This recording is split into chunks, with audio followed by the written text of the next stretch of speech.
પતિ દાદા બાર ચોકી પર ઉભા રહ્યા છે, નાનો બાળક.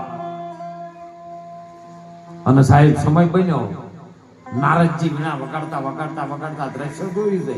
ઓહો, મારો નાથ ભોળોનાથ કૈલાશ ઉપર તપ કરે ને આ ઘેર બાળકો રમે ક્યાંથી?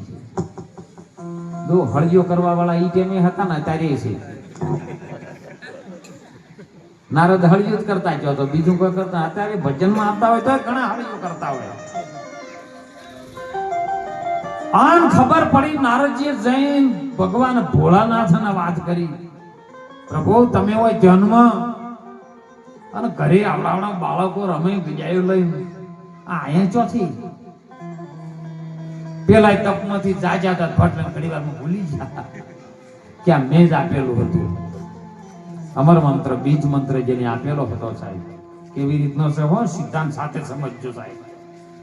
ભગવાન ભોળાનાથે એ વખત બીજ દાન આપેલું છે.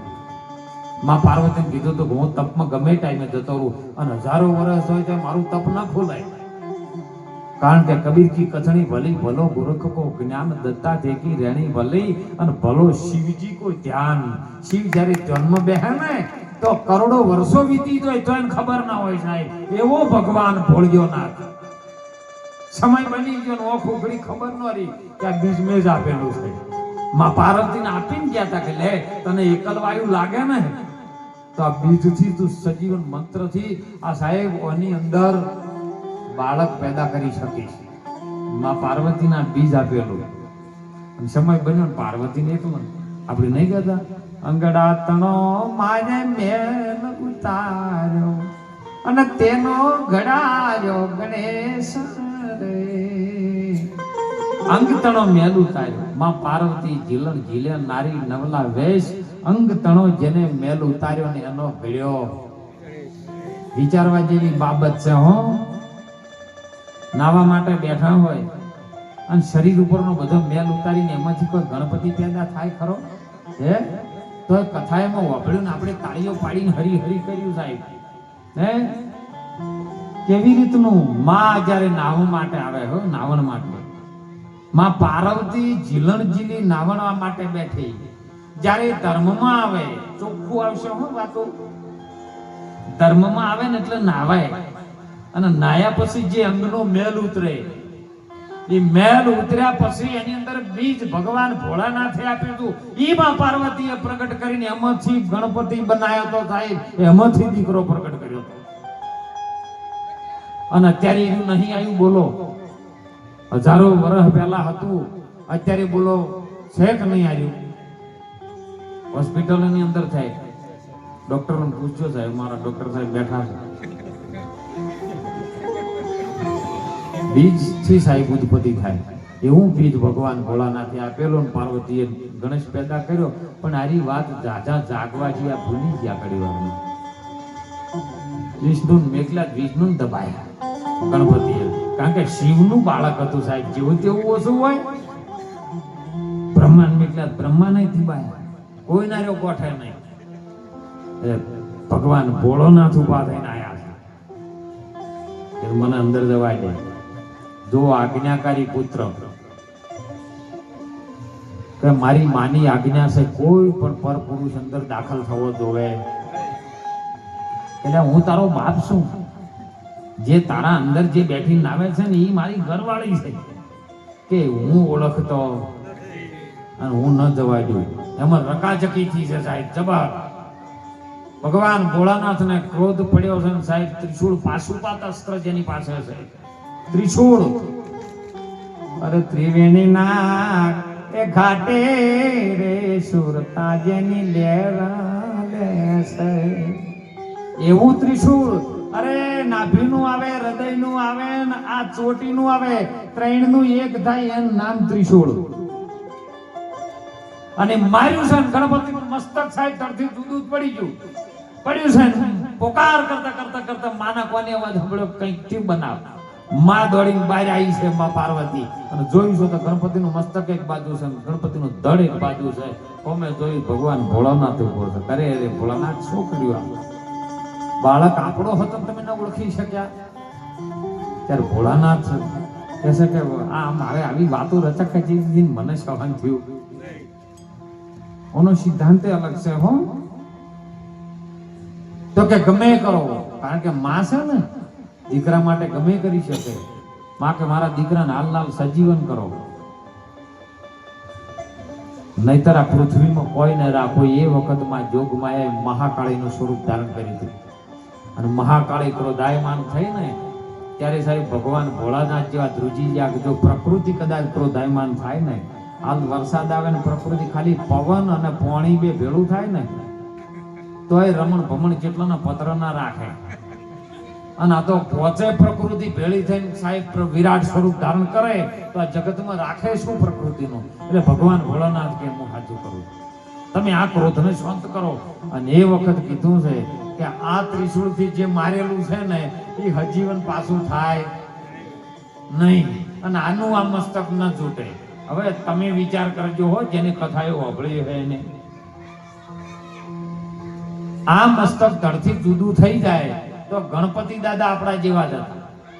અને આ મસ્તક જુદું પડ્યું જ્યારે ભગવાન ભોળાનાથ કે આ ત્રિશૂળ મારું જે પહેલું પછું થતું હોય પૃથ્વી ઉપર કોઈ પણ જીવ થતો હોય અને એનું મસ્તક લાવે, નીરુ પાછું પાતા અસ્ત્ર ચોટાડે, નીરુ જીવન થાય.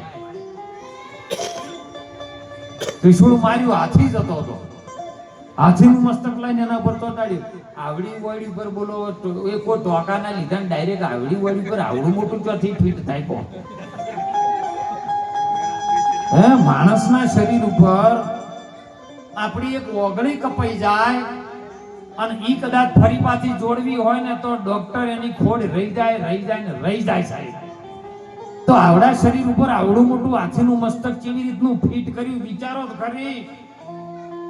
તો ગણન પુસ્તક ચમ આવ્યું થયું કે હવે ગણપતિ દાદા પર ફિટ કર્યું અને એનું ધડ હતું કે એનો બાજોટ બનાવ્યો.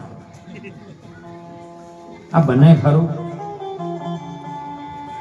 પણ જેનો દીકરો બાપના હોમો થતો હોય ને, હે, ભગવાન ભોળાનાથ ન સમજી શકતો હોય ને, હે, એ અહંકારી માથું હતું એ ઉતારી નાખ્યું. હાથીનું માથું મોટું એટલે જ્ઞાન રૂપી મોટું મસ્તક ગણપતિ દાદાના ઉપર ફેરાવી દીધું સાહેબ. સૂંઢ મોટી કરી દીધી કે જગતના નાનામાં નાના જીવને તું સૂંઘીને બતાવી શકે કે આ જીવ શું કહેવા માંગે છે.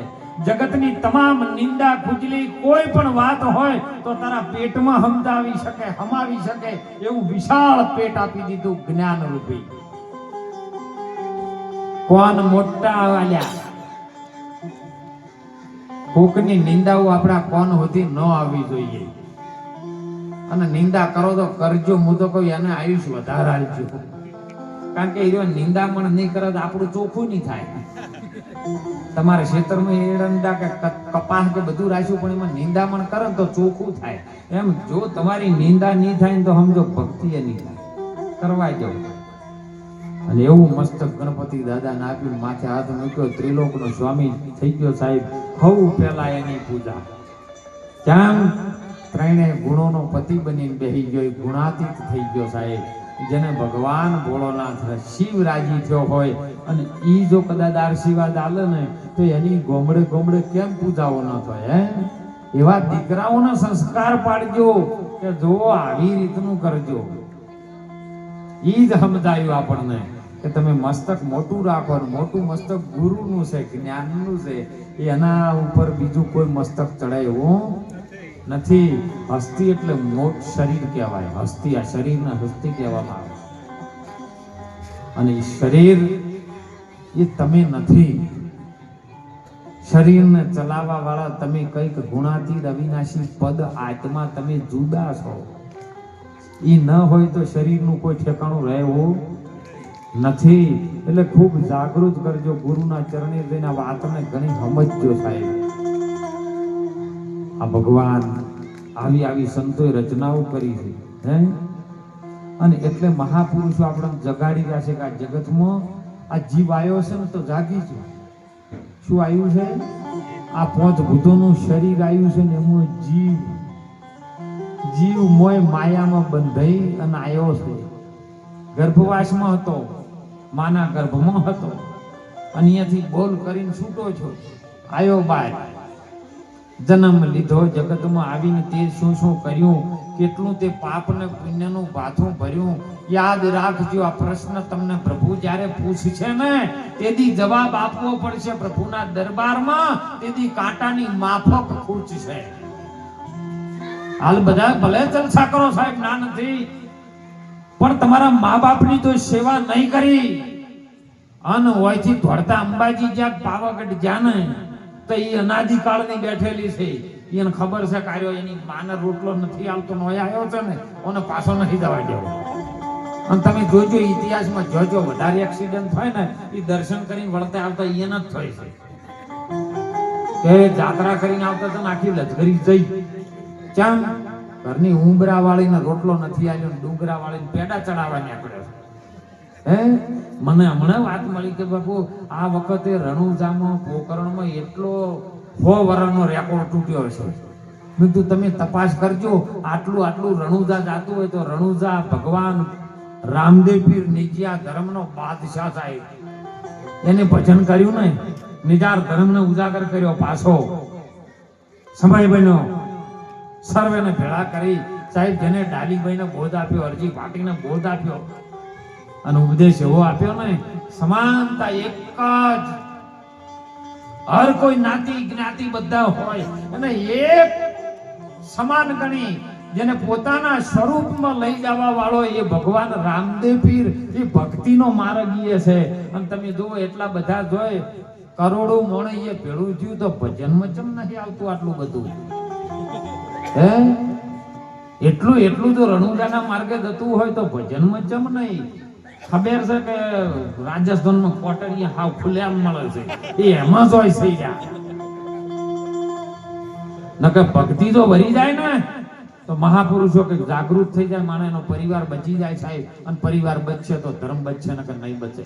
પહેલો પ્રેમ તમારા પરિવારમાં રાખજો સાહેબ. સમય આવ્યો છે, જાગી જાજો. એટલે સંતોએ વાણીમાં વાત કરી છે સાહેબ